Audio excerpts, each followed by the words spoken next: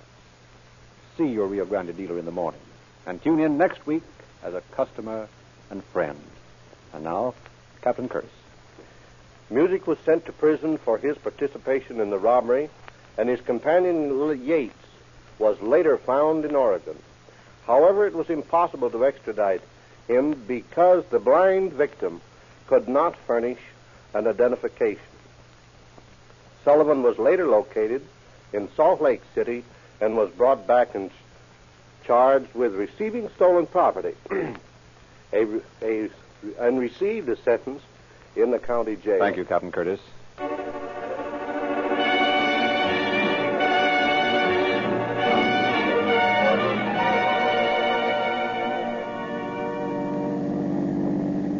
Los Angeles Police calling all cars, attention all cars to cancellation on broadcast 262 regarding a robbery. Suspect in this case was arrested in Omaha, Nebraska. That is all. Harmon.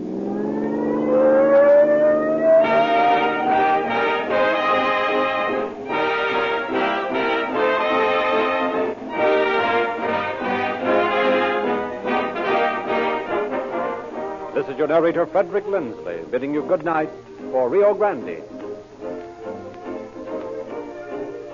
Next week at this time, Rio Grande will present The Case of the Poisoning Jezebel. This is the Columbia Broadcasting System.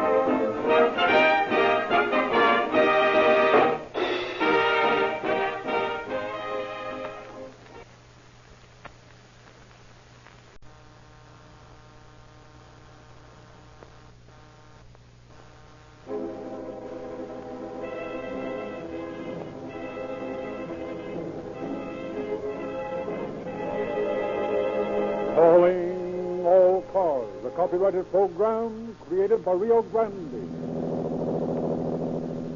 Columbia County Sheriff's Office calling all cars, attention all cars, broadcast 263 at the Bedford Farm in Yanktown. Investigate the trouble. That's all. Roll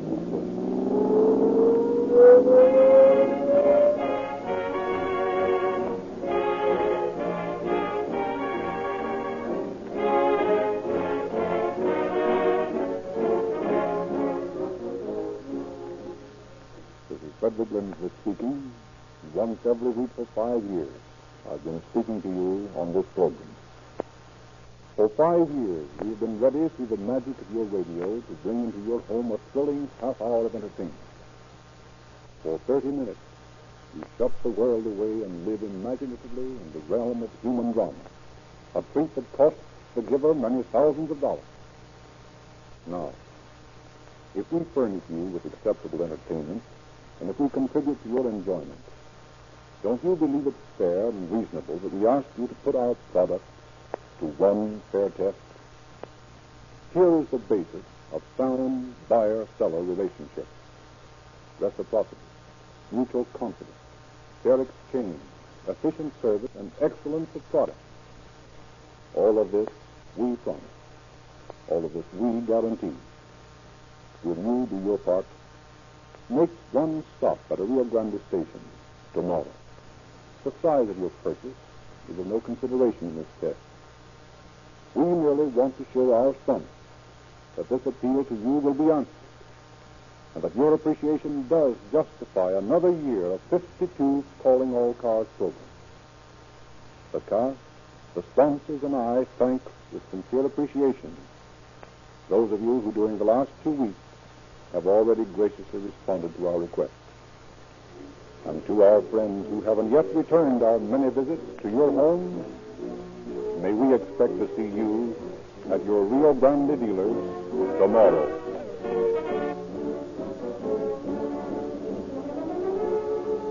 The story we have to hear tonight has been taken from the confidential files of the office of the Sheriff of Columbia County, Oregon. We have therefore asked Sheriff M.R. Calhoun to open our program from San Francisco.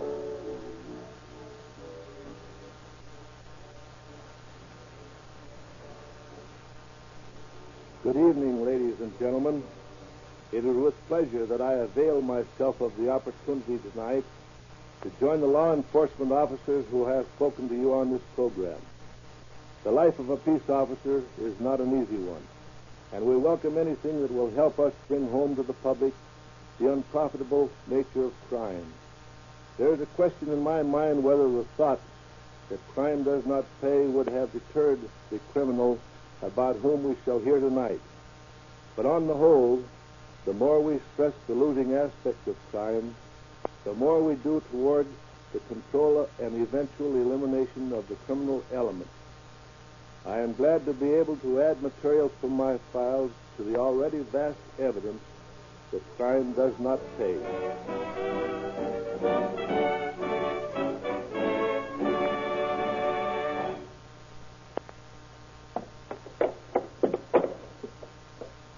Hello, girls. Hello, Mother. How did the bean picking go today? Was the sun hot? Oh, yes, it was hot, Mother. How are you, Ruthie? I'd have come over and got you at noon, only your father had the car. You're too young a child to be working all day in that hot sun. Oh, I'm all right, Mother. I'm awful thirsty, though. I'm going to get a drink. No, let me get it for you. Both of you sit down and rest. I know you must be tired. Yes, I'm awful tired. I'm tired, too. Just a minute till I put some ice in it for you, girls. They feel my head. Oh, it's Well, hot. here we are. My goodness, what's that you have all over your face? Oh, we stopped up the road and ate some blackberries. Oh, yeah, I noticed you eating them the other day. You eat them every day? Uh-huh. I bet we ate almost a bushel today. I sure was thirsty. That water tasted good. Yeah, I thought you would be. That long walk and those blackberries was bound to make you thirsty. Oh, I feel swell now. Thanks a lot, Mother. Now, I want you girls to go lie down for a little while till your father gets home. Try and get a nap, Ruthie. All right, I'll try, Mother.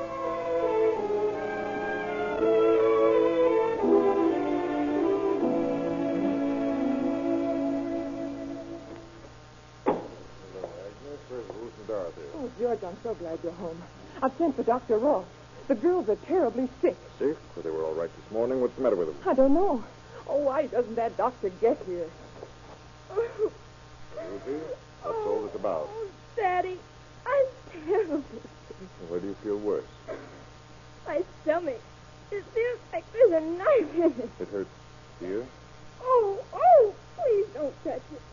It feels like I just can't stand it. Where's Dorothy? She's in the next room. I wouldn't disturb her. She ain't as sick as Ruth. When did they get sick, Agnes? Well, about half an hour ago.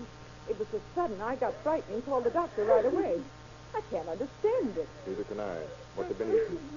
Well, they ate some blackberries on the way home from bean picking. Blackberries wouldn't make them this sick. What did you eat for lunch, Ruth? I don't know. I can't think of anything but this awful pain. Well, the doctor will be here in a minute. Tell him to hurry. Please tell him to I think hurry. that's coming now. Yeah, it is.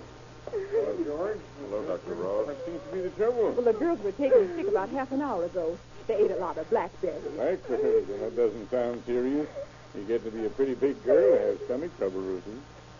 Please do something for me, Doctor.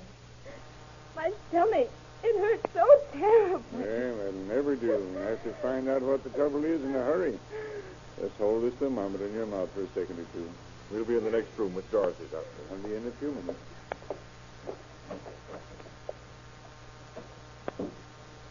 I think she's asleep.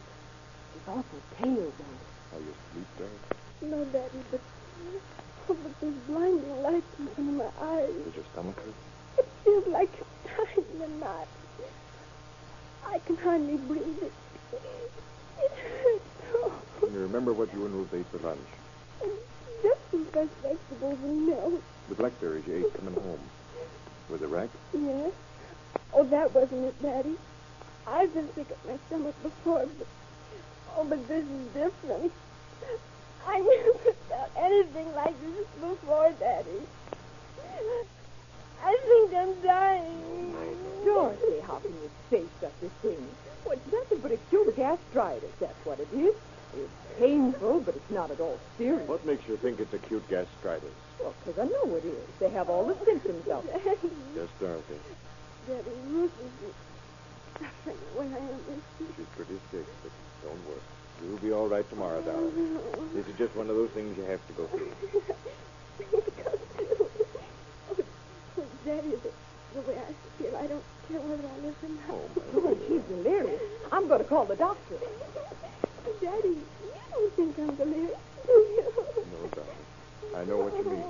And you've got to get well. I wouldn't have anything to live for if anything. Don't worry about it, Doctor. Well, I think these youngsters have a touch of summer complaint. The hot sun, eating all those blackberries, and then the ice water. You shouldn't have given ice water to them on a hot day like this, Mrs. Edwards. Oh, I'm sorry, Doctor. I didn't realize it had hurt him. Oh, of course not. Well, you just take Dorothy's pulse. Oh. George, I thought you said Dorothy wasn't as ill as Ruth. Agnes said she wasn't. Well, she was quieter. She didn't seem to be. Dorothy's a very sick girl. I can't understand it. Oh, George. I'm afraid Dorothy is going to die. You used to be a preacher. Say a prayer for her. Yes. Yes, of course. Dr. Ross, will she... I'm a man of medicine, George. There's nothing else I can do. Oh, Lord, our gracious Father in heaven, surely it cannot be thy divine will that this child should be taken from us.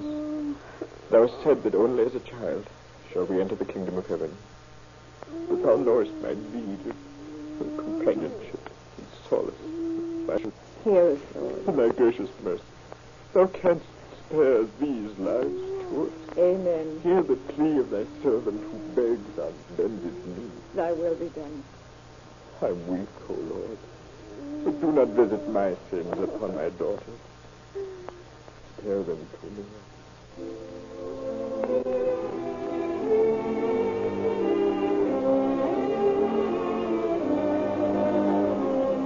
In that strange, stirring ritual, Dorothy Bedford fell off to sleep with the throbbing of their droning voices in her ears. The girls did not die, but in the following week, Dr. Ross was confronted with the most formidable puzzle of his professional career. The Bedford girls became human barometers, suffering acutely one day and gaining ground the next, until the physician was completely baffled. And then on Saturday, September 4th. Well, here we are, Irene. Well, you're just in time, Mr. Bedford. Dinner's all ready. Where's Mrs. Bedford? Agnes is bringing some more groceries from the car. Oh. The girls all right? Yes, they seem to get better every minute. Oh, my, but it does a body good to see them sitting up again. Even in bed. Yes, it really does. Hello, Irene. How are the girls? Oh, just fine, Mrs. Bedford. I just gave them their dinner. I wasn't sure when you'd get home. Well, I got them some soda pop. Oh? Ruthie's so fond of it. Now, that was real nice.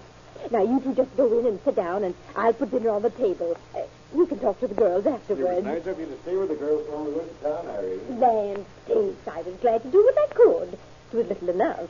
It certainly was a relief to get out in the sunshine. Well, I should think so. To sitting up day and night with those children for a week. Why, it's a wonder you weren't in bed. This is truly a Thanksgiving dinner, Agnes.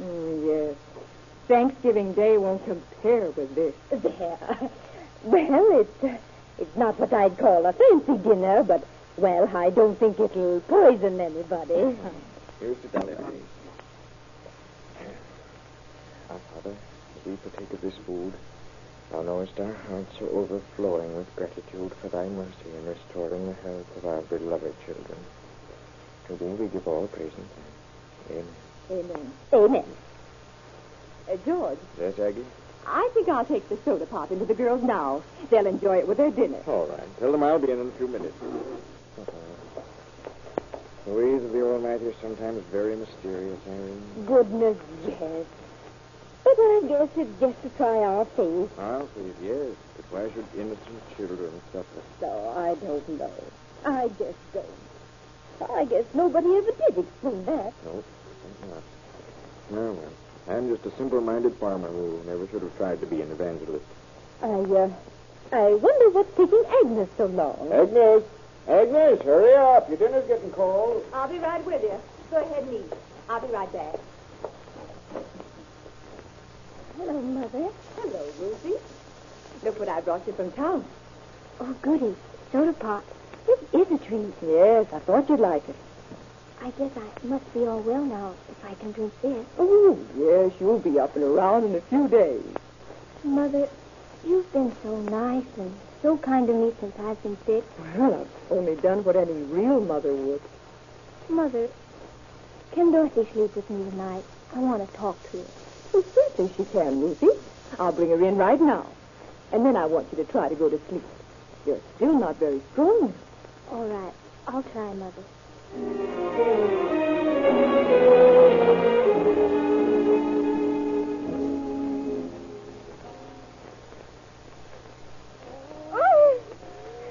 Oh, Daddy. Oh, my stomach. Oh, Dorothy, pull me. Somebody do something for us. Dorothy, I'm dying. I'm dying, Dorothy. Operator, get me Dr. Ross and send me an ambulance. I don't know the number. Hurry. My girls are dying. Hurry.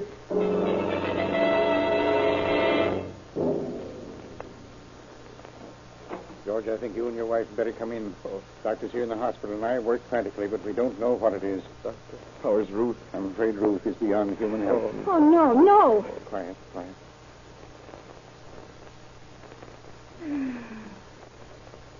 Her suffering is over. Ruth, my daughter. My daughter. Dr. Ross, please come out into the corridor. Doctor, I gotta be brave so we can save Dorothy. If you knew what killed Ruth, do you think you could save Dorothy's life? Possibly, yes. Then I want an autopsy on Ruth as soon as it can be done. An autopsy? Yeah. There's something wrong about all this. Something terribly wrong. I think you're right, Mrs. Bedford. Absolutely right, and I'll order an autopsy at once.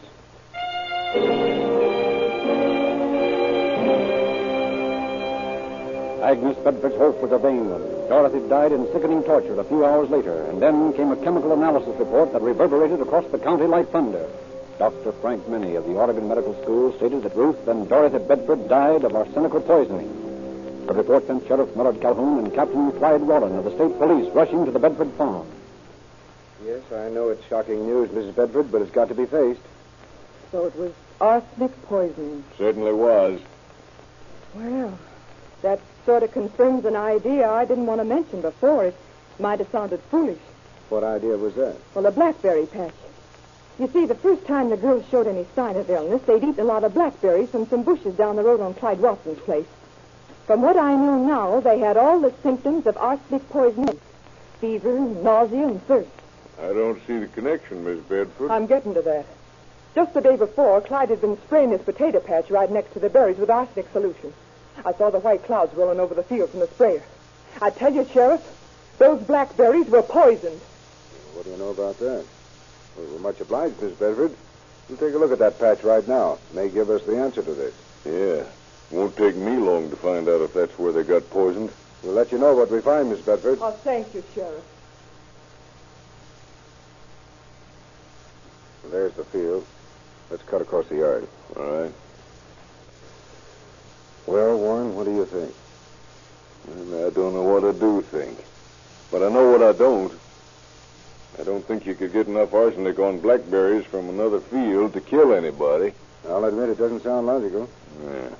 Plenty of things happen in our business that no reasoning can explain. Yeah. Well, here's the bushes.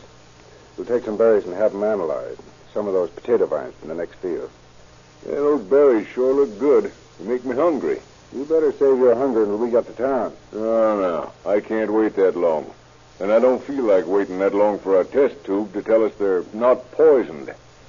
Well, here goes the evidence. Hey, don't eat those berries. Too late now. You got a human test tube. That took a lot of nerve. What do we do now? That is, after you leave the doctor's office. I'm not going to a doctor. Tomorrow, when I'm still very much alive, we'll start working on this case.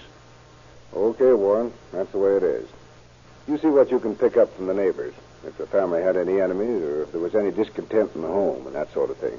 I'll contact the out-of-town people, Bedford's former wife and her relatives. Yeah. And then? Then we'll start canvassing the drugstores to see who bought poison recently. Yeah, maybe we ought to do that first. No, that's a long, hard job. Anybody that bought poison for this wouldn't give the right name. And they certainly wouldn't get it where they're known. Yeah, that's right. Besides, arsenic is indestructible. It never disappears. And neither does the record of its sale.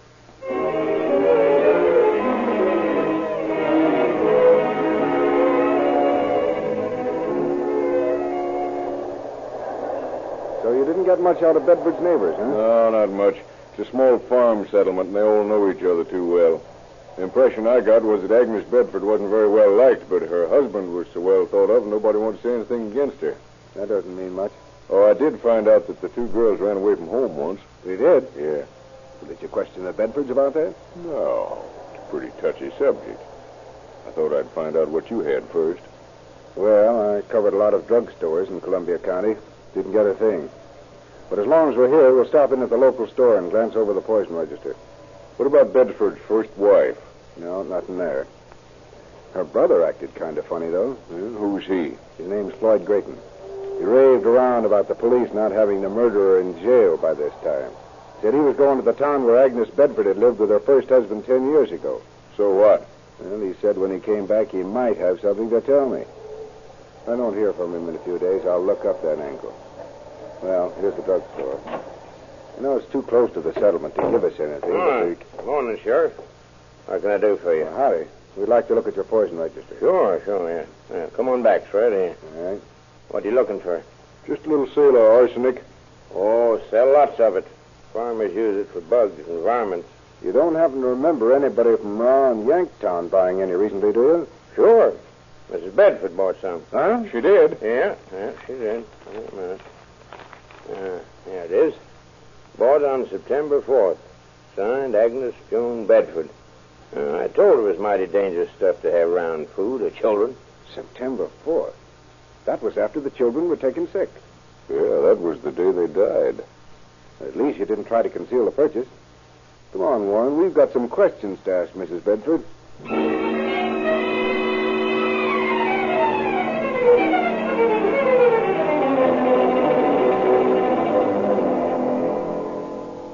Miss Bedford, we'd like to look around your house, if you don't mind. We're certain the children were poisoned by something stronger than tainted berries. And it must have come from here. Why, certainly, Sheriff. Go right ahead and look. Oh, by the way, you bought some arsenic shortly before the girls died, didn't you? That's right. I still have the box. I'll show you where I keep it. But the children didn't even know I had it, and they were in bed all the time. Where did you keep it? In the cellar. Come on, I'll show you. All right.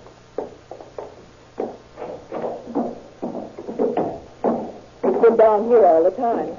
I never had a chance to use any of it in the garden. Here it is, up on this shelf. Well, now, let's see. Why, the box is open and there's quite a bit missing. You said you didn't use any of it. No, it fell off the shelf accidentally when I reached for something else and the lid came off. Some of the powder spilled out, so I swept it up and poured it down a drain outside the house.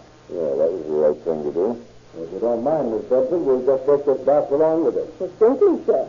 I'm more than willing to do anything I can to help you. Thank you. I'm glad to know we can depend on that.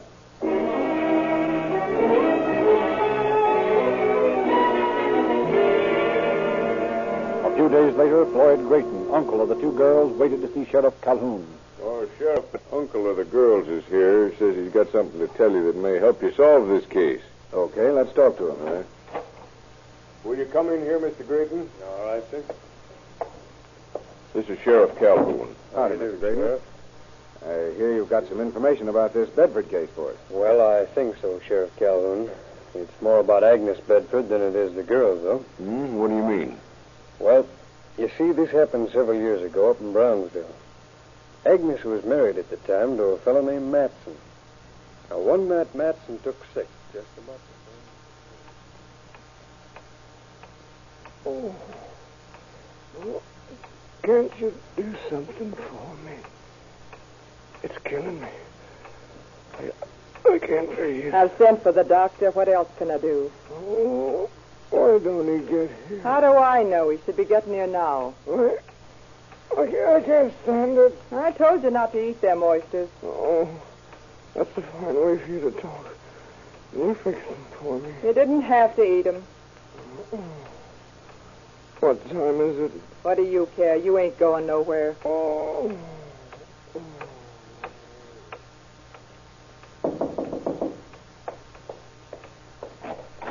Come in, Doctor. I come as soon as I could get here. He's over there on the bed.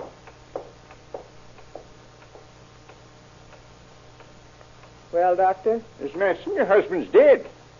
I know it. You know it. Yeah. I had a premonition. Well, sir, they buried John Matson a few days after that.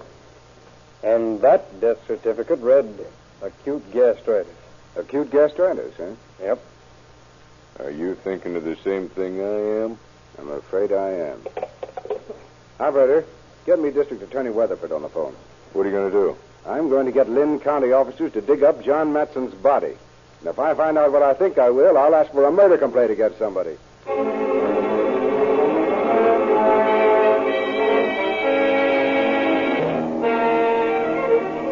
To Lynn County went Sheriff Calhoun, hunting the trail of a 10-year-old mystery. Mr. Weatherford will see you now, Sheriff. Thanks, Miss. Come in, Millard. Want to see me? Yep, got something on my mind, J.K. All right, I'll do what I can to help you. What's up? As district attorney, you've handled practically every case that's come up in this county for some time, haven't you? That's right. You remember old man John Matson? Let me see. He died about 10 years ago, didn't he? Just 10 years ago, under suspicious circumstances. I don't remember any investigation of his death. There wasn't one. That's what I want to get you to do now. Now, let's get to work and get a chemical report on Matson. I've got a hunch he didn't die of acute gastritis. All right. It'll take a little time. That's all right. I've got lots of it. 10 years is a long time. Think you'll find anything? Mm-hmm. Unless I miss my guess, we're going to find a whole mess of arsenic.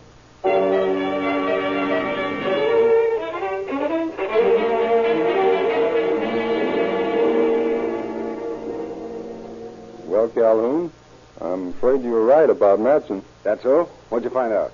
There's the chemical report. Let me see. Just as I thought.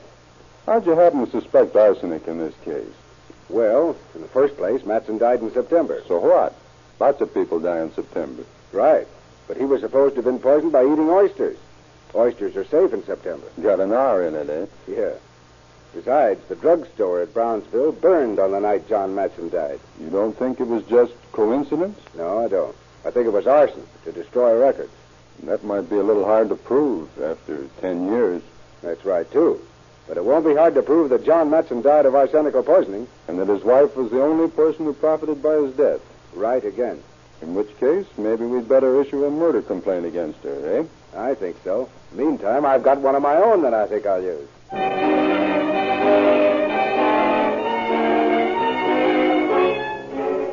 Thus, 10 years after he had died, John Matson was brought back to testify against his widow, for chemical tests showed that arsenic did indeed remain as a damning testimony. John Matson was found to have died of acute arsenical poisoning. Then the glib-tongued Jezebel, Agnes Bedford, was arrested. I want to know the meaning of this, Sheriff. I think it's pretty clear even to you, Miss Bedford. What are you arresting me for? Murder. Oh, that's ridiculous. Perhaps. Where'd you get the arsenic you poisoned your first husband with? I didn't poison him. Well, it was fortunate for you that the drugstore at Brownsville burned 10 years ago, and all the records with it. You can't prove anything on me. Maybe not. Just the same, John Matson was poisoned by someone, and you were the only one who could have done it. Is that all you're charging me with? Nope. What else? We're charging you with the murder of Ruth and Dorothy Bedford, your stepdaughters. For heaven's sake, why should I want to murder them? These insurance policies for $2,000 in all might have sufficient motive. You're being funny. Coupled with the fact that you and your stepdaughters never got along, that their father took their part against you, murder's been committed for less. And what did I kill him with, if you're so smart? Arsenic. Oh, do you think I'd have signed the book in the drugstore when I bought that arsenic if I'd meant to use it to kill the girls? You can't tell what a woman will do who's already committed one murder. You can't keep on accusing me of that. Besides, take a look at these pictures. Yeah, what are they? Those are enlargements of microphotographs of that box of arsenic you told us fell off the shelf in your cellar. I told you the truth. Not quite. You see, these pictures show no signs of the box ever having struck the floor. It would have been dented in some place. But this box has never been dropped from any appreciable height. You can't scare me. I'm not trying to. I told you that box broke open when it fell off the shelf, and I'll... Stick to it. Yeah, I know. Never mind all that. Take a look at these pictures here. They're microphotographs, too. They show where a knife has been used to cut the top off of this box. You can't prove it. I believe you mentioned that before. But I think I can.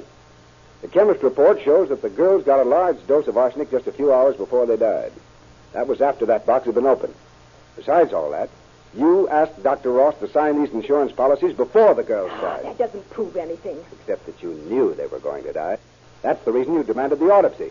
Because he refused to sign the death certificate. We needed the money for the hospital expenses. You had a more important reason than that. You wanted proof that the girls had been poisoned. You wanted medical proof. Why should I want that? Because, according to the records on these policies, you signed them before the girls died. And you gave as the cause of the death that which only you knew was correct. I said acute gastritis. Maybe that's what you meant to say. But take a look. You made a mistake. You told the truth. You wrote arsenic.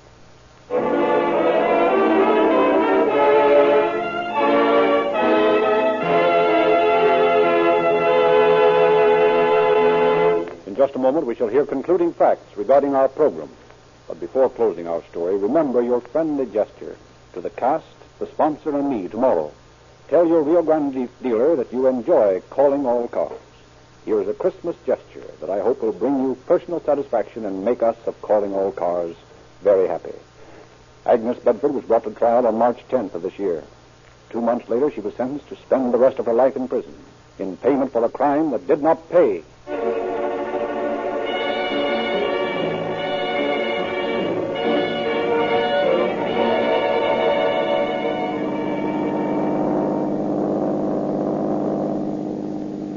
County Sheriff's Office calling all cars, attention all cars to cancellation of broadcast 263 regarding a murder. Suspect in this case is now in custody. That's all. Roll.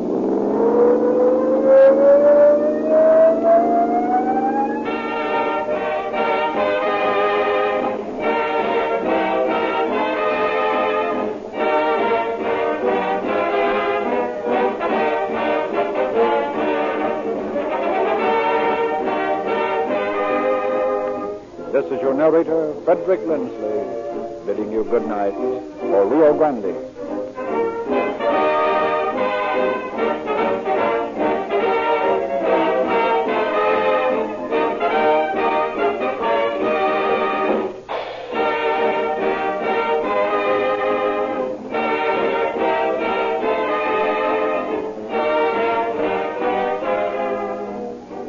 Next week at this time, Rio Grande will present December Rhapsody.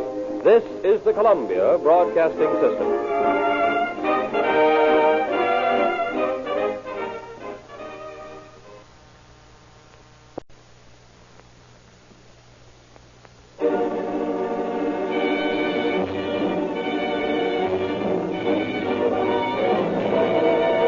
Calling all cars, a copyrighted program created by Rio Grande.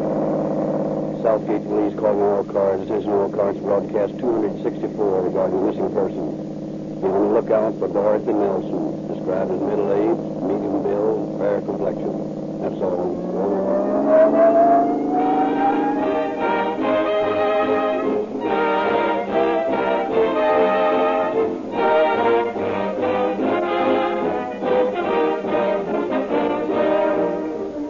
Have your women in club, church, PTA, or office work ever called for the cooperation of other women and experienced the grateful satisfaction of their loyalty?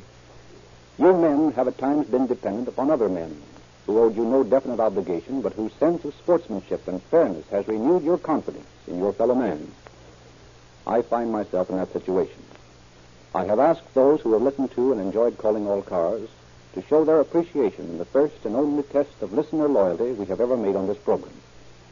I asked if, during the month of December, every one of you would make one stop at a Rio Grande station, would tell your dealer you enjoyed the program, and buy a quart of Realube or some cracked gasoline.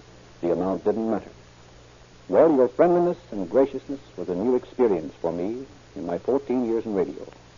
Our independent dealers have written and phoned in their appreciation. We thank you sincerely.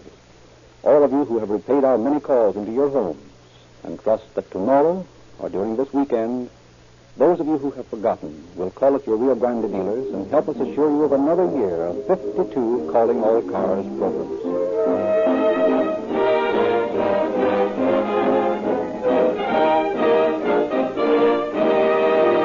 The story we are to hear tonight has been taken from the confidential files of the Police Department of Southgate. We have therefore asked Chief Willard D. Bretz to open our program. Chief Bretz. Good evening, ladies and gentlemen. It is a pleasure again to appear on Calling All Cars. Southgate is not a city in which crime is a major problem, But like all communities, it has its crime solution problems. It is fortunate that our department is able to secure the speedy and complete cooperation of the Office of the Sheriff of Los Angeles County, as well as the cooperation of other nearby police departments. We have, therefore, little difficulty in proving to the criminally inclined that crime is a very unprofitable occupation in the city of Southgate. There has not been many murders committed in Southgate, nor, for that matter, very many other felonies. But whether it's murder or petty theft, we are ready to prove beyond a shadow of doubt that crime of any sort does not pay.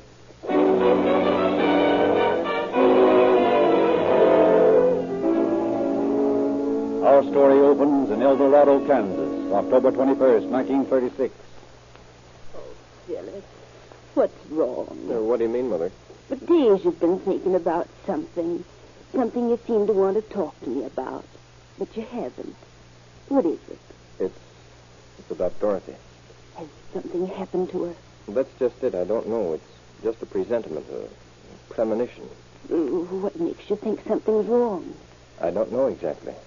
Phyllis, is this a premonition? Or have you something more definite than that? Frankly, Mother, I think I have. I didn't want to upset you, but I've been worried for quite a while. But why? Dorothy's written to us regularly. That's just it. Those letters don't sound like Dorothy. They don't sound like her husband either. They don't sound like her husband either. They don't sound like her husband either. They don't sound like her husband either. They don't sound like her husband either. They don't sound like her husband either. They don't sound like her husband either. Oh, I think you're just imagining things. No, I'm not. Look, Mother. Dorothy used to send you some little thing every time she wrote. Yes, she was such a thoughtful child. Dorothy wasn't a child, Mother, dear. She's 40 years old. I'm afraid well, I'm afraid something's happened. But what could happen to her? Plenty to a woman who thought as she did. We were a great deal closer than most brothers and sisters are, Mother. She told me things she never told anyone else. I don't understand you, Philip. Mother, Dorothy has an almost uncontrollable suicidal urge. Almost mania. She never told me that. She never told anyone that. I discovered it myself quite by accident. We were reading one night. That is, she was reading to me. It was some of Elizabeth Browning's poems. I thought once our Theocritus had sung of the sweet years, the dear and wished-for years, who each one in a gracious hand appears to bear a gift for mortals, old or young. And as I mused it in his antique tongue, I saw in gradual vision through my tears the sweet, sad years, the melancholy years, those of my own life, who by turns had flung a shadow across me. Straightway I was ware, so weeping, how a mystic shape did move behind me, and drew me backward by the hair. And a voice said in mastery while I strolled, "Guess now who holds thee." Death, I said. But there the silver answer rang. Not death, but love. Not death, but love. What's the matter, sis? Oh, sometimes the utter futility of everything gets the better of me, Phil. I feel I've been cheated. Terribly cheated. Oh, don't feel that way. I can't help it. You've got lots of things to be proud of. Don't say it, Phil. Don't say it, please. I couldn't stand it tonight. Look, why don't you try to tell me about it? I can't tell anyone. You can always tell me. I'll always understand. Yes, Phil. I think you would.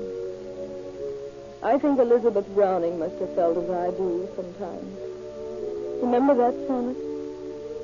If you must love me, let it be for naught except for love's sake only. Do not say I love her for her smile, her look, her way of speaking gently. See, that's how I feel. I know I'm not pretty, I'm not attractive like other girls. And I'm old, Phil. So old. Nonsense. Why, you're Oh, don't enumerate the years. I don't think I can stand it. I don't think I can stand many more of it. I knew all along how she felt, Mother. That was why I was glad when she married that kid out in California. He was much younger than she. She was almost twice as old, but she was grasping at what seemed to her a last chance of happiness. Don't you see, Mother? Yes, Phil. I do see. I've sensed the undertone of unhappiness that Dorothy's always felt. I think her reason will keep her from doing anything rash. But that's the point, Mother. To her, it isn't rash. It's the logical thing to do. She has her painting. She can write. But she feels she's been cheated. She feels that she has a right to take this course. Then you're sure something has happened to her? I'm positive. I'm going to ask the police to investigate. A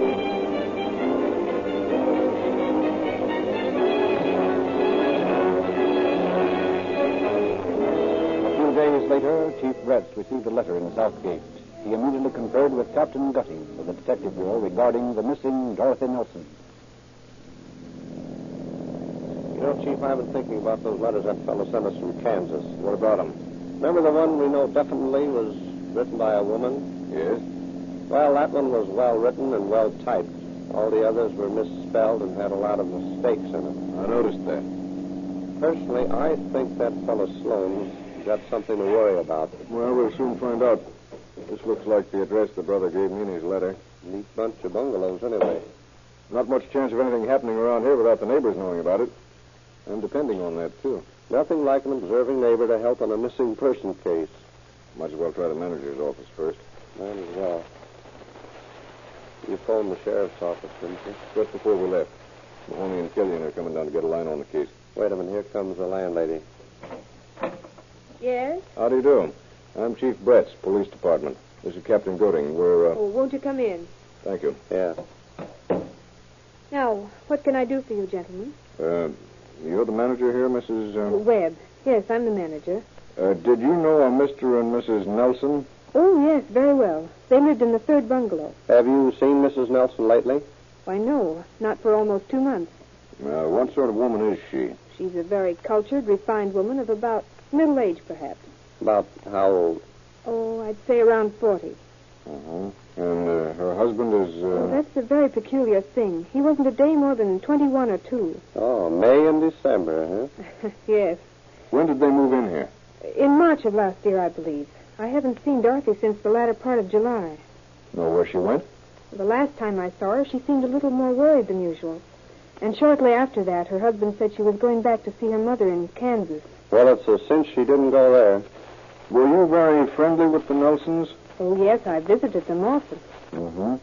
Did she and her husband seem to get along very well? Well, yes and no. You see, they were kind of opposites. The kind of people who have to live together a long time before they really understand each other. What do you mean by that? I don't think Dorothy's marriage was the sort you'd expect a woman of her intelligence to make. She came from the arty set around Laguna in San Diego. She painted well, wrote poetry, was interested in intellectual things. Her husband was a sheet metal worker. Well, there's nothing wrong with that. No, but it hardly fitted him to mingle with the sort of people Dorothy called her friends. She has real talent. Someday I think she'll be a great poet. Mm-hmm. Did that situation, his not fitting in with her friends, did that ever cause any friction or trouble? Or... Well, I remember a party down at Laguna one night.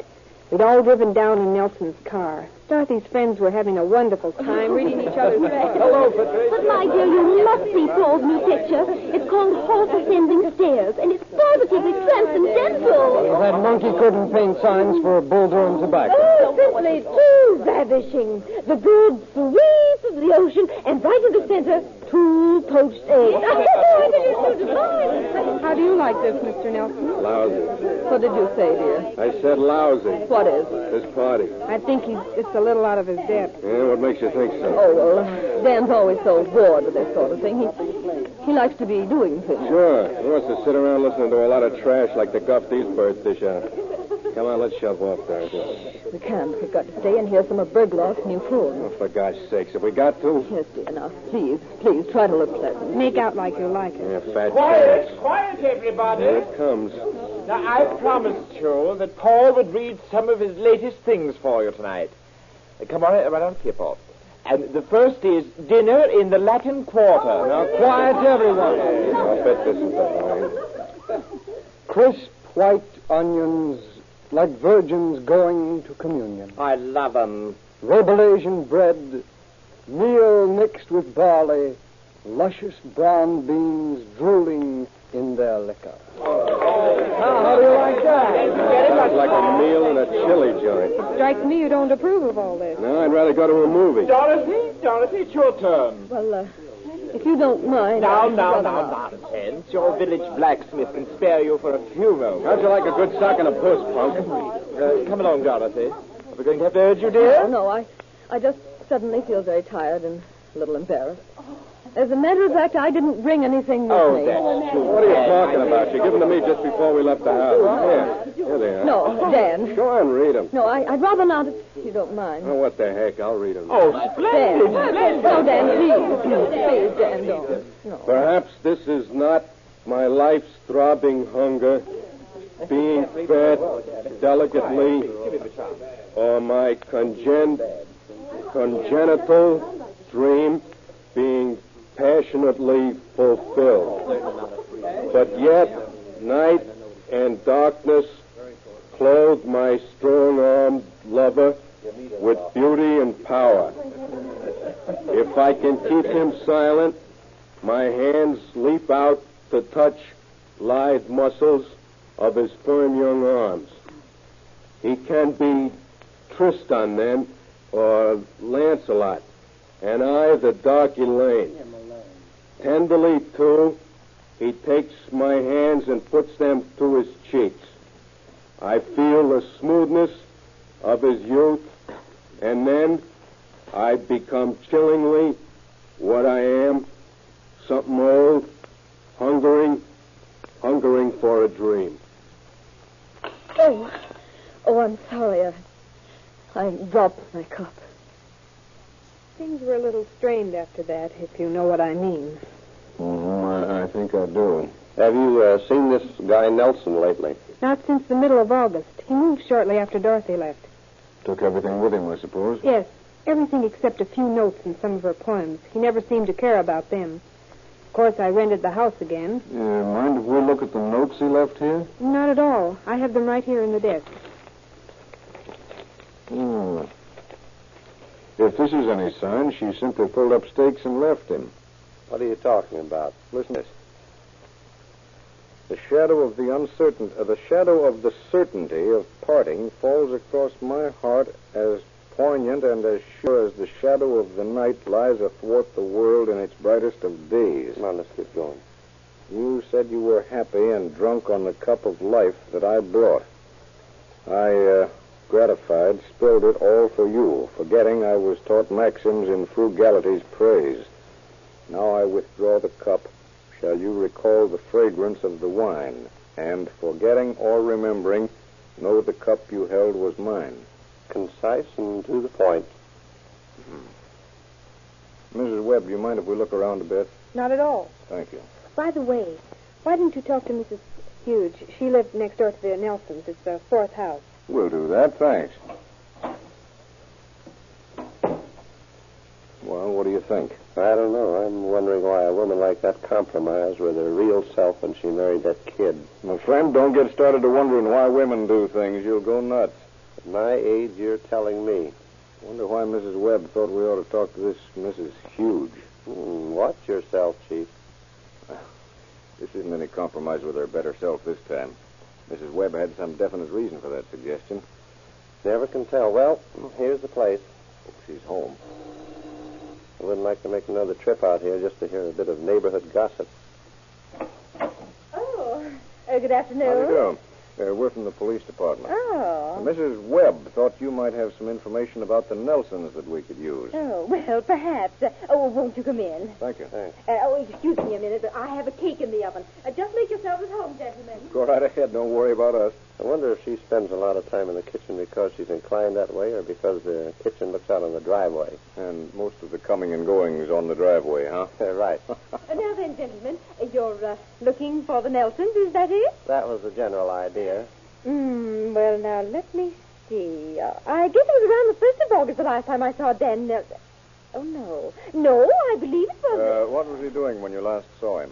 Why, he was, Oh, no, he wasn't... Yeah, no, that was the first time Well, it really doesn't make much difference right now when it was, now, does it? Well, I guess not, really. Well, anyway, I was standing in the kitchen one morning. Oh, I spend a lot of time in the kitchen. See so much, and get so much done. Yeah, I noticed. Well, on this particular morning, I saw Mr. Nelson come out of his house and start dragging a trunk off to the garage. Good morning, Mr. Nelson. Are you moving? No, not exactly. I'm just storing some things at Dorothy's. Oh, is she gone? That's right. I hadn't seen her around for the last few days. Yeah, she went to San Diego to work for some friends of hers. Oh, what doing? Now, this man and his wife, they're going to open a stamp store. Oh? Dorothy's always been interested in things like that. She's going down there to help them out. Well, oh, my goodness, but that looks like an awfully heavy trunk. Why don't you let Mr. Hughes help you carry it out to the garage? No, I can handle it. Don't bother him. Then he put the trunk in the garage and locked the door. Well, what's so peculiar about him locking the door? Well, he never did it before.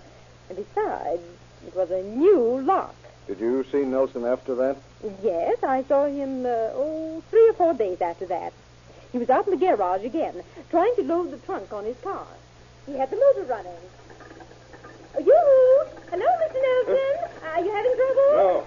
Do you need any help? No. Mr. Hughes will be very glad to help you load it on. Wait a minute. I'll turn on the back porch light so you can see better. Never mind. I don't need no help. Oh, Homer won't mind a bit. I tell you, I don't want no help. Now let me alone, will you? Well, you can imagine how dumbfounded I was when he rushed off like that. Yeah, we can imagine. Let's take a look at that garage. Oh, you can go through the kitchen if you won't walk too heavy. My cake is baking, and it might fall if you jarred it. Well, we'll try to walk softly. Good. Say, you have quite a view from here. You must see a lot. Oh, you'd be surprised. Oh, well, that's the Nelson garage right back there, the center one. Oh, thanks. We'll look it over. Oh, good heavens, my cake! Well, that woman's given me a lot of strange ideas. Not so strange under the circumstances. That fellow Nelson must have been pretty upset about his wife walking out on him. I imagine he must have been. I wonder why garage doors always squeak. Adds a mystery, I guess. Musty place, isn't it? Hey, look. Take a close look at this. What is it? What do you think? I'd say it was penetrating oil. Well, that's what it looks like. But I'll bet a good chemist and a benzodine outfit will prove we're both wrong.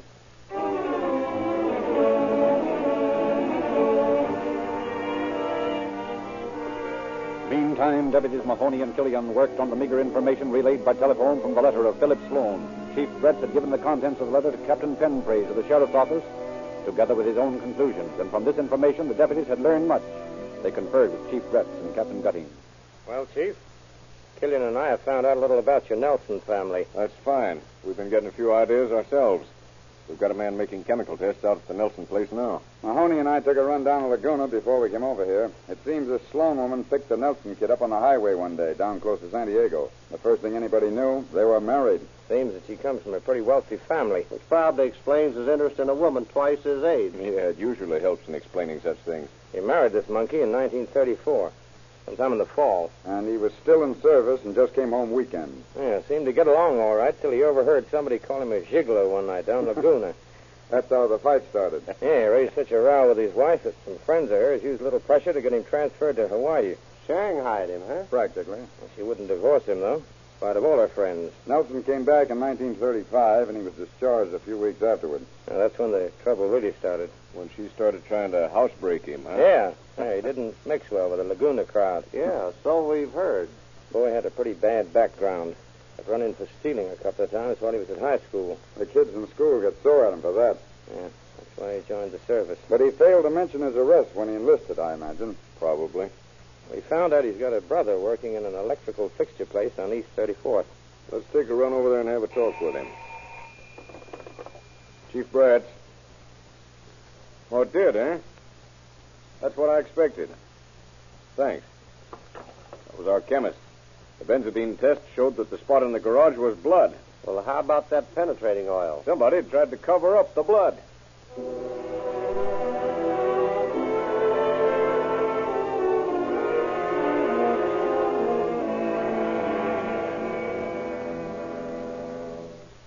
Mr. Nelson? Yeah. Yeah, Del Nelson. You sent for me? Yes. We're making a check on a car that's supposed to be registered to your brother. Know where he is? Why, no. Didn't he make that payment like he said he would? No, apparently not. Well, I don't know where you'll find him. I haven't seen him. He told me he was going to Bakersfield. Said he had a boxing match lined up. Well, if you see him, tell him to get in touch with the finance company. Yeah, I'll do that. By the way, where's he staying now? Why, he's living at the Abbey Hotel in L.A., I think. Well, we'll check in there just in case.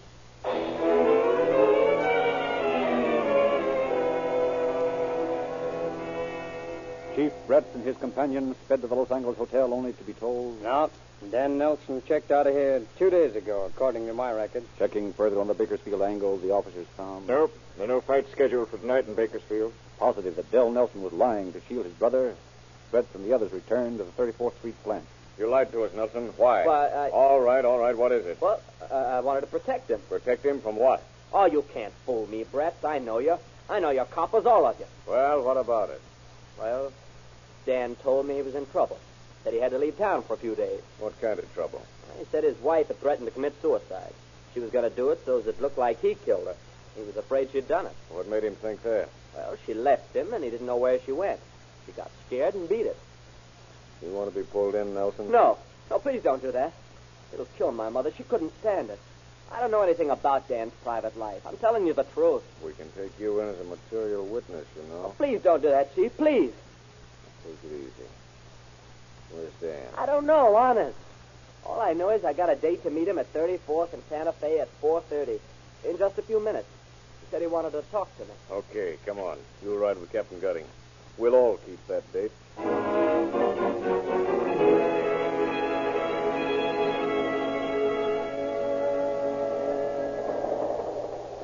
You and Mahoney keep a lookout on the other side of the street. I'll watch this side. We don't want that monkey to spot us first. How are we going to know him? Well, he looks exactly like his brother, and he's got big warts on his right hand. Now, that's the bird right over there by that telephone pole. The one scratching his chin? Yeah, but warts like toadstools. Okay, stay here. I'll go and get him. Waiting for somebody, Nelson? Yeah, I was. What's it to you?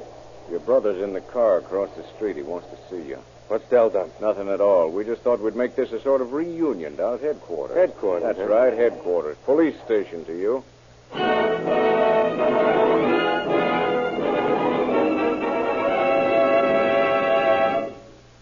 All right, Nelson, sit down. Dan, where's your wife? My wife? How should I know? That's what we're asking you. She went back home to Kansas. No, she didn't. We just happened to pick you up as a result of a letter we got from her brother. Come on, tell the truth. If she's not there, I don't know where she is. I hated her, and I hated the ground she walked on, and I still do. And what are you going to do about it? Tough guy, eh? So what? Tell him about the benzodine, Chief. Tests we've made in your garage, Nelson, show that there's blood all over the floor where a trunk sat for a week. Maybe you can explain that. Oh, the trunk, huh? Sure, I can explain that. I put her clothes in it and sent it home. You sent it home. What do you want to tell us things like that for? I meant I was going to send it home, but I didn't. I got to thinking about it, see, and I couldn't see any sense in being nice that way when she'd been the way she had, so I dumped it in the river and it washed away. How? How would it? Well, maybe you can tell us. Yeah, maybe you know how a trunk can wash away in a dry river. You know it hasn't rained in 2 months. Well, that's what I did with it. All right, Nelson. We've got as much time as you have.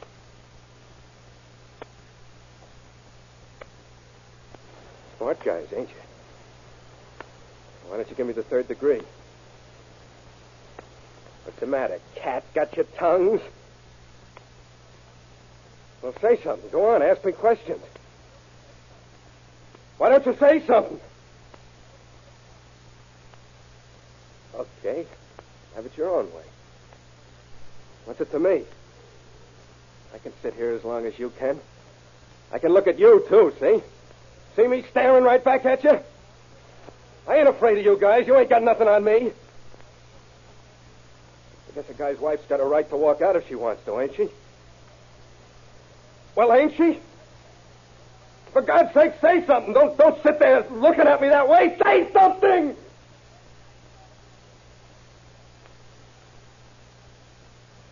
Okay. You win. Yeah, I killed her. I had to. Couldn't stand her nagging any longer, always wanting me to better myself, always wanting me to be highbrow. Sure, I killed her. I hated her, do you hear me? I hated her. And I'm not sorry. Go ahead and hang me and get it over with. I like it. I'm not afraid. I'm not afraid. I'm not afraid. I'm not afraid. I'm not afraid.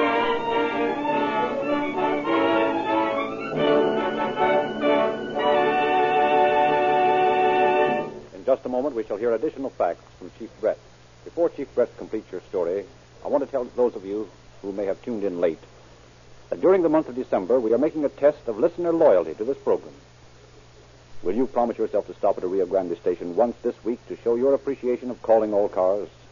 It will constitute a Christmas gesture that I know you will be happy to make and will be most deeply appreciated by the cast, the sponsors, and me. And now, Chief Brett. Nelson, whose name we have changed to protect his family from undue suffering, was tried for the murder of his wife. And though he fought with every means at his command, he was convicted. On December 30th, almost a year ago, he was sentenced to life imprisonment from San Quentin. He'll spend the rest of his life learning that crime does not pay. Thank you, Chief Brett.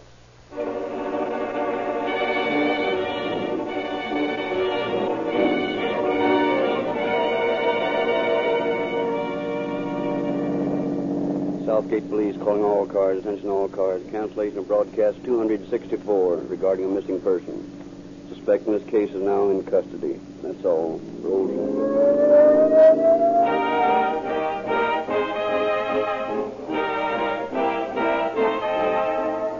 This is your narrator, Frederick Lindsley, bidding you good night for Rio Grande.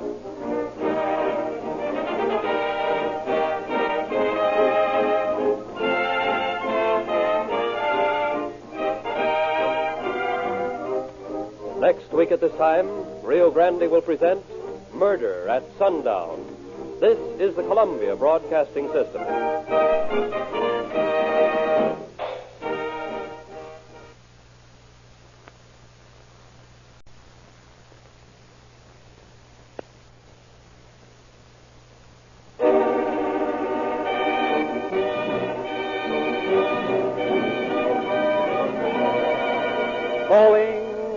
A copyrighted program created by Rio Grande. Los Angeles County Sheriff's Office calling all cars. Attention all cars. Broadcast 265 regarding a missing person. Be on the lookout for Bill Williams. Last seen driving east near Puente. That's all. Rolls and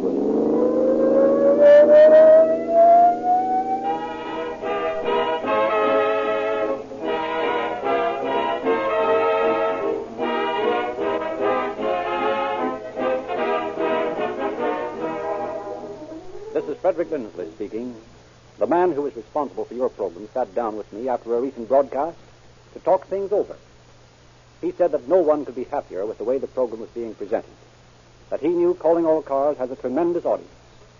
But said the man whose responsibility it is to justify the many thousands of dollars it costs to bring you these broadcasts, while nothing we do brings us more pleasure than giving this program, we would like to have some concrete expression of loyalty to Calling All Cars on the part of those who never miss a program, but who, for one reason or another, never have gotten around to their neighborhood Rio Grande station for a practical application of that loyalty.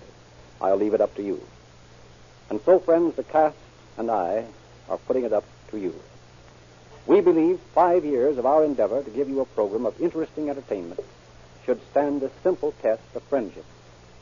If you have enjoyed Calling All Cars, will you put Rio Grande products to one fair test? The size of your purchase doesn't matter. All we want to do is prove that you folks will respond to a reasonable and fair request. The sponsor wants me to express to each of you who so graciously responded in the last weeks our sincere personal thanks. May we expect the same friendly gesture during the last week from those of you who haven't taken the time to see your Rio Grande leader. Will you make a point to see him tomorrow? Wish him a Merry Christmas and thank him for Calling All Cars.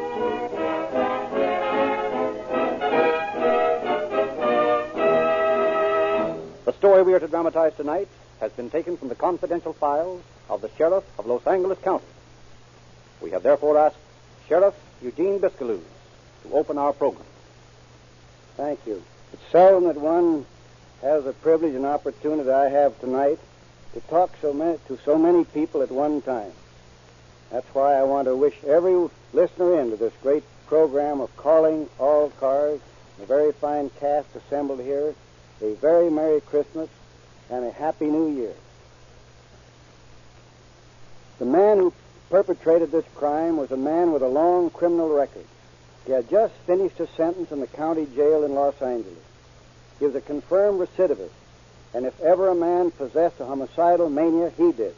It is gratifying to know that the alertness of the Ontario officers and the modern equipment of law enforcement agencies resulted in the quick capture of a man who, without doubt, would have continued his criminal career. How the lesson that crime does not pay was brought home to the criminal in tonight's story we shall hear as the program proceeds.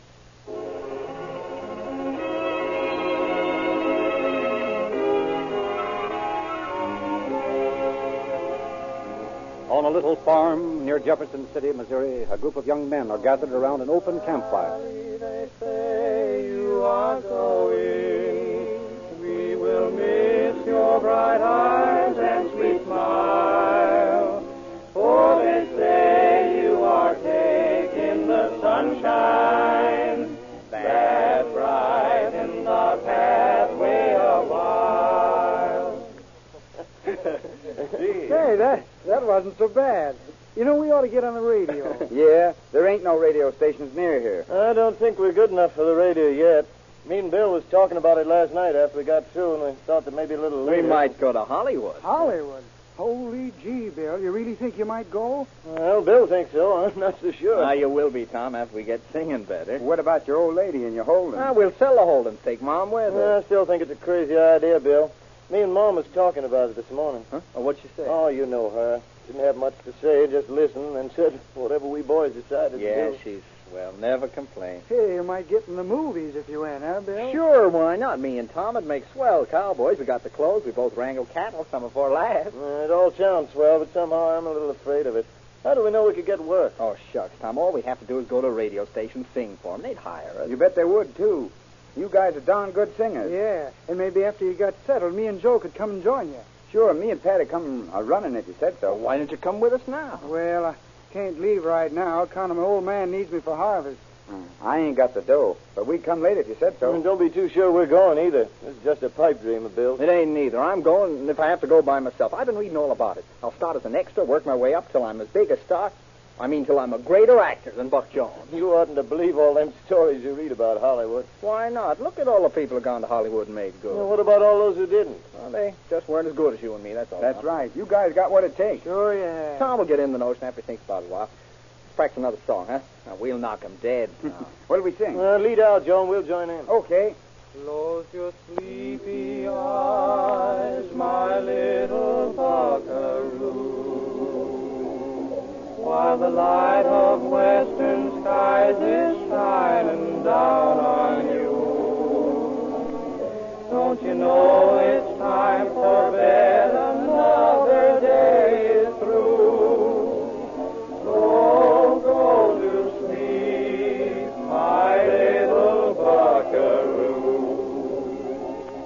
Don't you realize, my little buckaroo,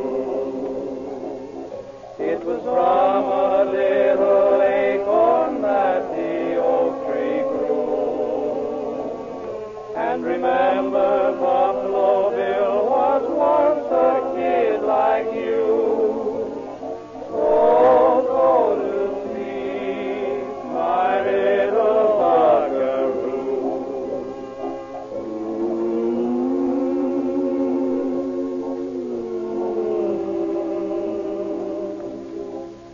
Soon you're gonna ride the range like grown-up cowboys do.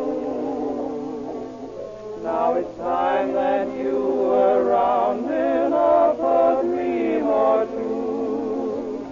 So go to sleep, my little buckaroo. So the seed was planted. A few months later, we find Mrs. Annie McWilliams and her two sons, Thomas and Bill, in an auto court on the outskirts of Los Angeles. Bill, Tom, Breakfast is most ready. Those boys. Boys, breakfast is ready. Hurry up. Yes, ma'am, Mom. I never in my born days. Practice and lassoing. What next? Oh, well, maybe it's all for the best. Good one. Oh, gee, Mom, more cakes? Gee, they smell good. Sit down and eat your bran. These will be ready in a minute. I declare to goodness. What's the matter, Mom? Nothing, except we've been here over a week now, and all you boys have done is play around and drive the wheels off that car. Oh, but gee, Mom, we got to be able to find a way around, ain't we? We don't want to be taken for Hicks. Is that a crime, to be taken for Hicks, as you call it? Bill didn't mean that, Mom. He means we have to learn the ropes and get acquainted with our surroundings. Know where the radio stations are and the picture studios. Yeah, Hollywood's a lot bigger than either of us thought it was, you know, Mom. Gosh, it's spread over the whole blame countryside. It's too big for me. You sorry we came, Mom? No, I'm not sorry. That is, if you boys get to be famous. Oh, we will, Mom. It's a cinch. Wait till we get started. We'll show 'em, won't we, Tom? Well, I hope so, for Mom's sake, anyway. Give me your cereal dishes. Your cakes are ready. You know, Mom, we heard about a place called Central Casting today. We're going to register there for work tomorrow. Central- Then we'll show you. We'll Central be so Casting? busy. What's that? I'll tell you, Mom, you see, you register there for work and tell what type of acting you do and everything. And every time there's a part that fits you, they call you and you go to work. Sounds mighty good. Of course, on the other hand, suppose they don't have many calls for the type of work you do. Don't eat so fast, Bill. Say, Mom, we'll be so busy and make so much money, we'll make your head swim. We'll each have our own car and all the clothes we want, a swell house in Beverly Hills, a gardener, a maid. There'll be 2 maids, and a chauffeur. Gosh, it'll be swell. Not so fast, Bill. Wait till we make our first million before you spend it. Bill is always so impulsive. I do hope you don't get into any trouble. Please be careful who you take up with. I expect Hollywood's full of all kinds of awful people. Oh, Mom, quit worrying. Everything's working out swell, ain't it, Tom? Well, we ain't done much so far but gawk, but I guess we'll make it all right. Sure we will. Then we can send for Pat and Joe. Yeah. Well, we better get going. This is Monday and a good day to start out. Oh, the sooner the better. It'll be Christmas pretty soon. We want to make a few $1,000s between now and then so we can have a nice Christmas. Be careful, boys. Watch your driving. These crazy people out here will run you down if you don't watch out. We'll be careful, Mom. Don't you worry. We'll phone you as soon as we get lined up, Mom. You really think you'll get a job today? Oh, sure. Now, look, why don't you go over to the office and listen to the radio, and when we phone, you'll be right there. We'll see. Well, goodbye, Mom. We'll be home for supper early. So long, Mom. Good luck. And phone me just as soon as you sign the contract.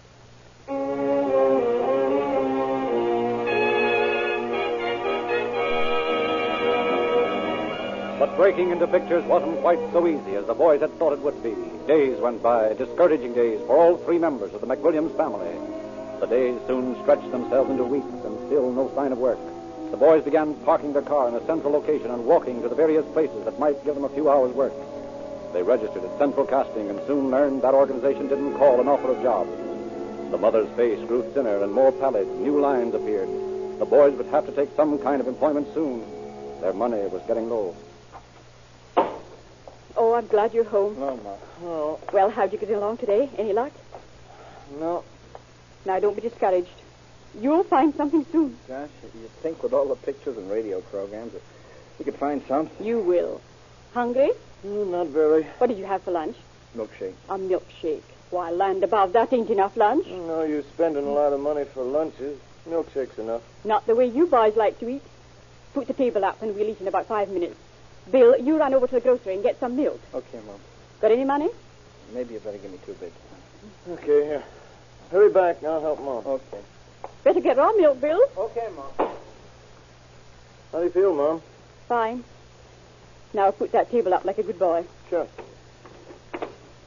You know, Mom, I think we ought to go back home. Why, Tom, what makes you say that? We can't find any work. We're going to go broke. You mustn't be discouraged. Here, put these knives and forks around. But I can't help being discouraged, Mom. We call Central Casting every day, and all they say is, call later, call later. We go to picture studios, and the gateman won't let us in. We haven't even seen a picture being taken, let alone working one. But you will. I know you will. You go to the casting offices of the studios, and they almost laugh in your face. What about the radio stations? We've auditioned at all of them. And they all say the same thing. We haven't anything right now, but keep in touch with us. That's all we get all day long. Why don't you take a regular job? Get a job in a gas station or in one of these nice big markets. You could look for something else in your spare time. I thought of that. But before we did that, I'd rather go back home and work for somebody on a farm again. This place gives me the creep. Everybody and their grandmother seems to have flocked here with the same idea we had. Whatever you boys decide to do. Well, this was all Bill's idea in the first place. I shouldn't ever let him talk me into it. Even if you two are twins, Bill almost seems younger than you are. He's more irresponsible. You are more steady. Darn glamour that's got him. Believe me, Hollywood's not all it's cracked up to be by a long shot. I wish Bill would hurry and get back. Everything's ready. Probably thought he saw a movie star and's following to see who it is. Maybe you'd better go and see if you can find him. We'll wait a few minutes. Any mail? No. There's a bill there on the icebox. Must be from the garage. Had to have the wheels lined up. Tires are wearing out. It's always something. That sounds like Bill now, talking to somebody. About time. Wonder who it is. Huh. Some dark-haired, smooth-looking guy. Looks like an actor. Maybe one of the studios have sent for you. They're coming over. Oh, dear. Is my hair mussed up? No, you look swell. So after that, we went out there around the corner there. Oh, here's where we live. It ain't much. Come in and meet my mom and brother. Sure, with pleasure. Hello, Mom. I want you to meet Mr. DuBose. How do you do? Won't you sit down? We haven't much room. Here, take this stool.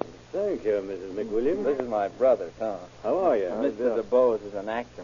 How interesting. You're the first actor I've ever met, Mr. DuBose.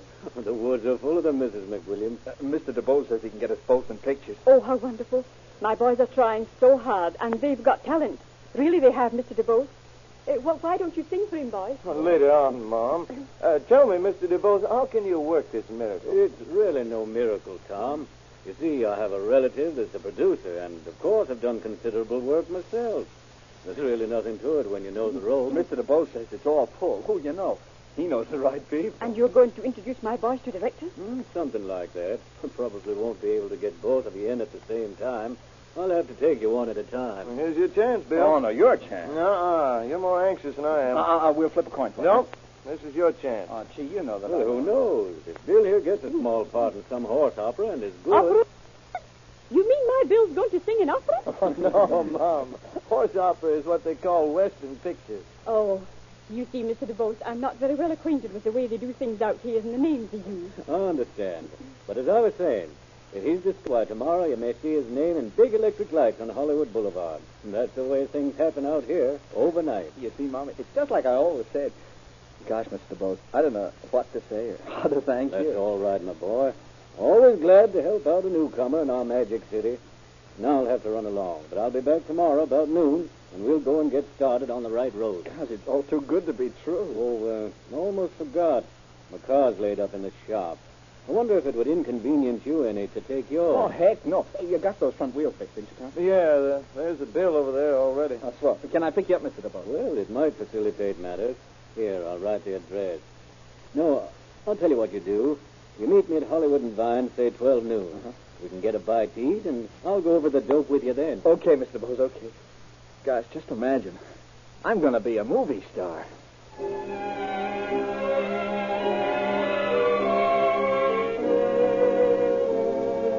It is dusk in a lonely section of the little town of Puente. And in the gloom of approaching night, two figures can be seen faintly discernible in the twilight mist. Gee, Daddy, these rabbits are sure getting fat. Well, they ought to. We haven't feeding them enough. Now, let's see. Today's December the 1st. In another 3 weeks, it'll be Christmas, and we can take them to market. You mean you're going to kill them, Daddy? I'm afraid so, Gilbert. Oh. If we don't kill them and sell them, we won't have much of a Christmas. Oh, gee, Daddy, it seems a shame to kill them. They're so pretty and soft. Yes, I know. Just the same, we're going to... Say, that sounded like a gunshot. Listen. What's that? Some guy started his motor and's digging out. Gee, he's sure in a hurry. Sounds like he was coming this way. Look, there he comes. Gee, he sure skidded on that turn. You get back by the house. He's going by. He might be a drunk driver. Oh, he almost turned over turning that corner. Here he comes. Sure is in a hurry. Something fell off as he went by. Did you hear it hit the road? No, your hearing is better than mine. Come on, let's run across the field of 4th Avenue and see what happens.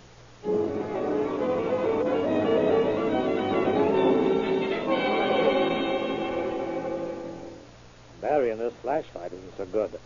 I don't see anything, though. Maybe the car just backfired, Daddy. Yeah, I guess so. Come on, we better get back Daddy! now. Daddy! There's a man over there in the ditch. Where?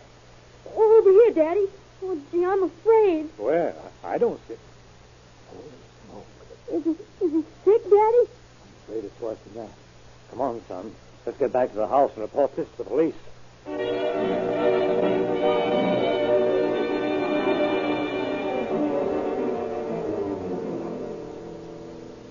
on, Peterson. This is the spot. Yeah, there's Sport and San Dimas. Hi there, Sergeant. What do you got? Looks bad. No clues or anything. Where's the body? Oh, hello, McWhirter. Say, you and Peterson sure got out here quick enough. Yeah, about 11 minutes after we received the call. That's the body? The only one I could find. Take a look at him. All dressed for a fancy dress ball or something. Or the movies. By golly, I'll bet that's it. Nobody wears cowboy outfits like this unless they work in pictures or on the radio. Sounds logical.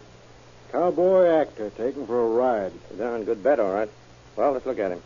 I've already examined the body. There's a bullet hole in the back of his head. Large caliber. Captain Penpraise will be here any minute. Want to wait for him? Bringing photographers and everything. We can go ahead till he gets here. Let's see. About 26, maybe 28. Large caliber bullet wound in his head. According to Crandall's story, he was shot in the car and dumped out here by the road. Better get Crandall over here. I'll get him. That was a police car. Probably Penpraise.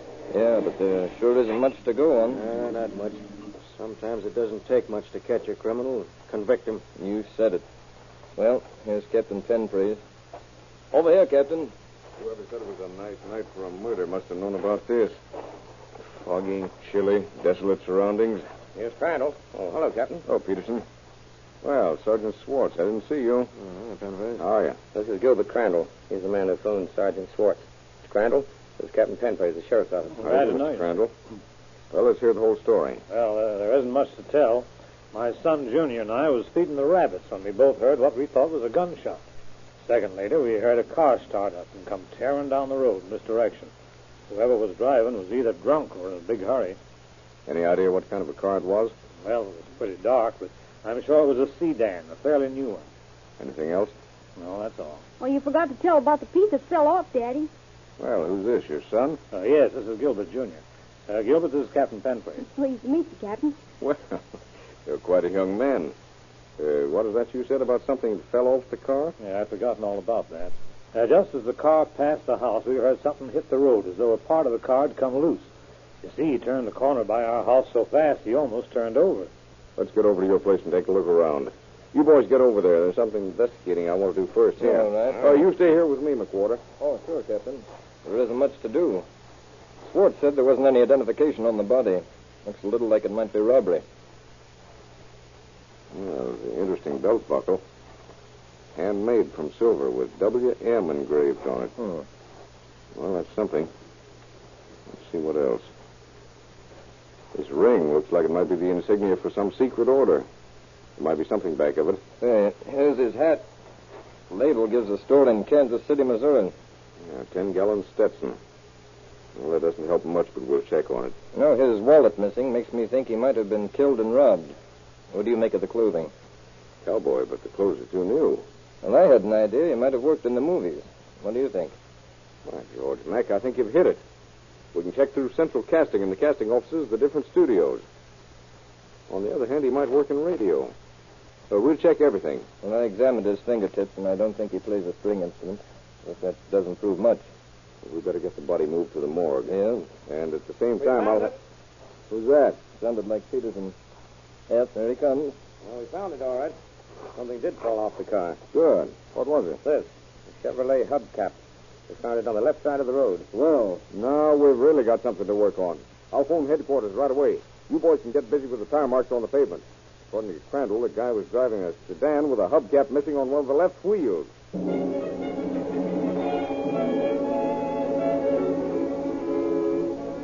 A missing hubcap. The killer, in his rush from the scene, had narrowly missed turning over on a sharp corner, and in doing so, the strain had dislodged a gleaming hubcap. Telltale evidence that might hang him. Police and sheriff cars combed the district in and around Los Angeles, searching for a dark Chevrolet sedan with a missing hubcap on the left side. In the meantime... Here's a report from Kansas City. No dice. Contact all the men's stores? Yep. What about the buckle and the ring? You tell him, Larry. Me and Mahoney checked every fraternal organization, and none use a ring like this. Yeah, but Carmack's got an idea, though. What? It might be a family crest or something. I couldn't find anything on it, though. And as far as tracing these initials on the buckle to anybody, that's out, too. Well, thanks, boys. Keep trying. Okay. All right, Captain.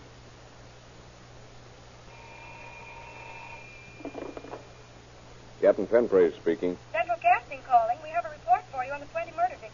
Good. Let's have it. Well, we checked his photograph and the initials WM, but we couldn't find the thing. If he worked through this office, it must have been several months ago. We have a little record now. Oh. Well, thanks anyway for your trouble.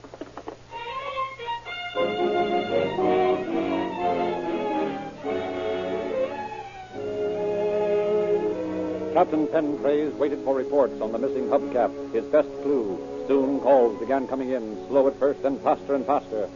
But as each was checked, each suspect was cleared. Alibis, hubcaps, rings, buckles, cowboys, movies, all went through the captain's mind like a gigantic kaleidoscope. And then on the streets of Hollywood appeared extras telling of the brutal killing of the cowboy. Extra, yellow cab driver marries white woman. Taking for ride. Paper, mister? Hey, let me see that picture. Sure, it just happened last night. Now you Good Lord. It's him. You know the guy, mister? Yeah. You do? Well, who is he? Why was he murdered? Was he a friend?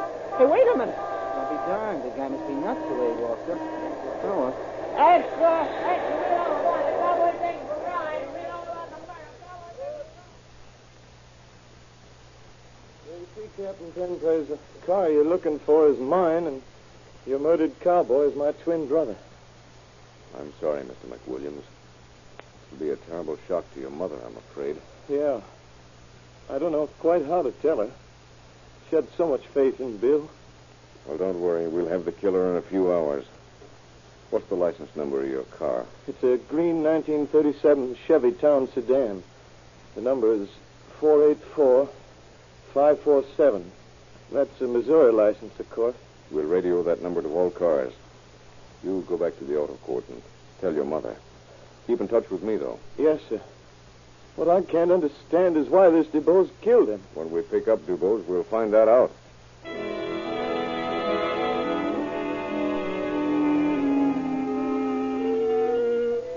Then, while newsboys screamed their leather lungs hoarse in the streets of Hollywood, a well-dressed man stood before a police judge of Ontario, California, a quiet citrus town east of Los Angeles. You are charged with drunk driving.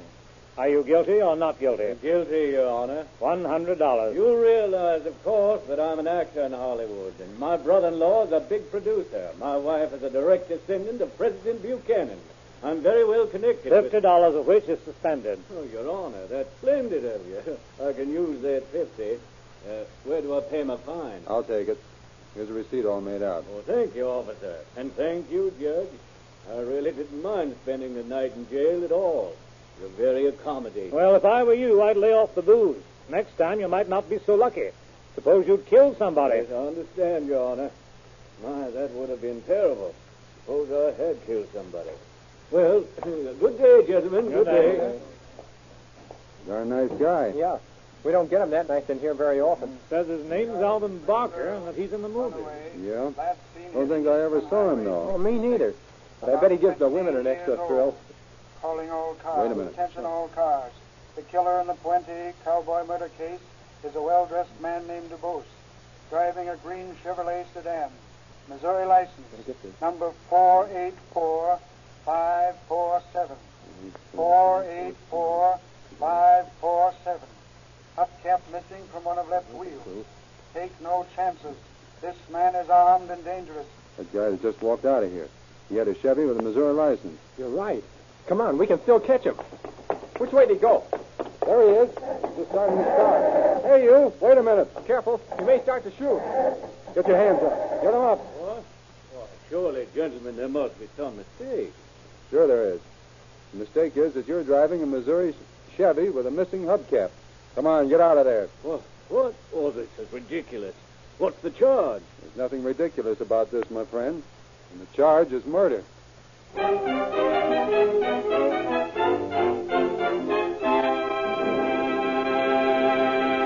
Barker was brought to Los Angeles, where he gave various other names, including Picor and DuBose. He was brought to trial, but by some quirk of fate, the jury brought in the verdict of manslaughter. Picor was sentenced to San Quentin for the term prescribed by law. Another example of the criminal who is learning that crime does not pay. Now, just a reminder, not to forget your friendly gesture to the cast, the sponsor, and to me by seeing your Rio Grande dealer within the next day or two. Thank him for calling all cars. Wish him a Merry Christmas and enjoy the personal satisfaction of justifying our confidence in our Calling All Cars friends. And now, Rio Grande, Mel Williamson, your writer and producer, Bill Hatch, and your orchestra, and your cast, join me in wishing you a Merry Christmas.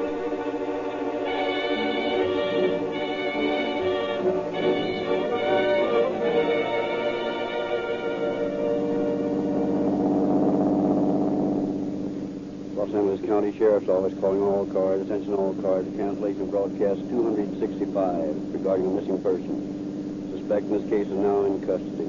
That's all. Rolling.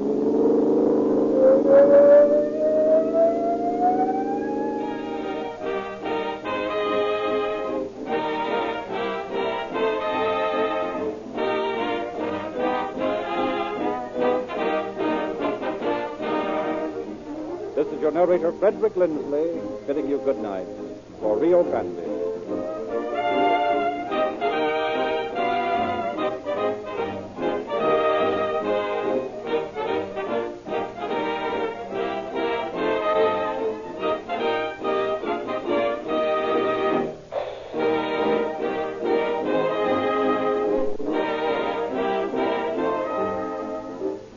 Next week at this time, Rio Grande will present Three Faces West. This is the Columbia Broadcasting System.